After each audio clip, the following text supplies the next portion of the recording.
beginnen met operatie Nachtwacht. Een operatie die voor het oog van de...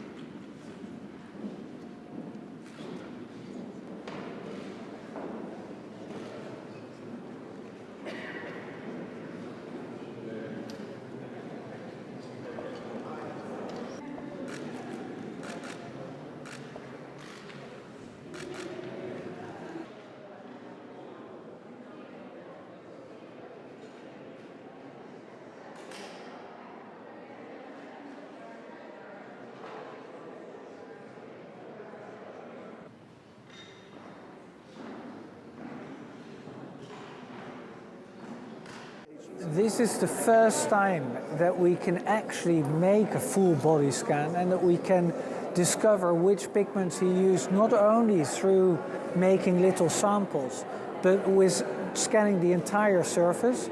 And what we've seen with our last conservation of the two Rembrandt full-length portraits that we acquired with France is that you can see very well with these techniques which changes Rembrandt made.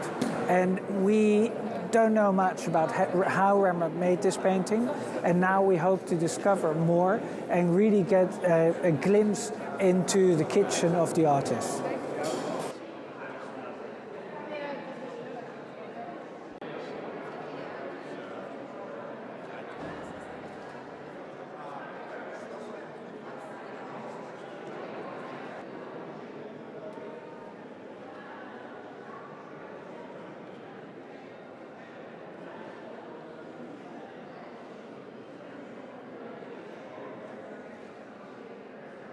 I think the most challenging is because of the size of the painting, we're going to be collecting so much data.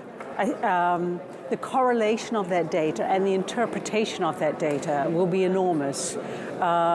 Just in terms of the photography, there'll be more than 12,000 images that will just make up one total image. And then you can imagine that with each of the modalities, with the chemical imaging that we're going to do, the correlation of all that data.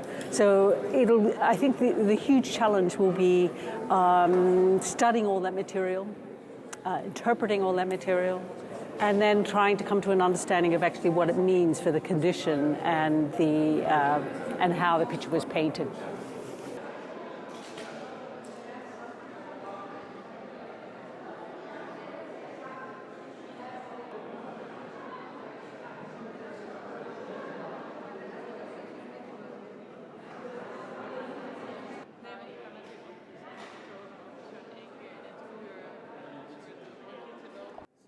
Well, this is the largest painting we now have by Rembrandt.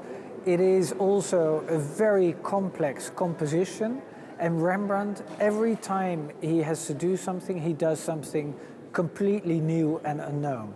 And what he did here, he was ordered to paint a group portrait. Well, you'd think everybody stands in line, like with every group portrait, but he paints a story of people marching out, civic guards of Amsterdam marching out, protecting the city.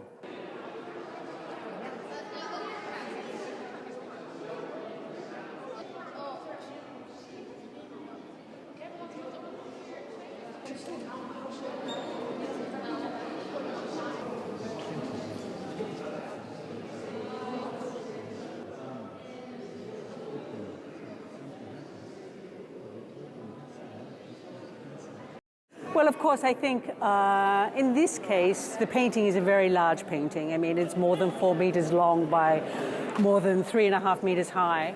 So in this case, it's not possible to take the painting out of the galleries because, I mean, that also presents risks.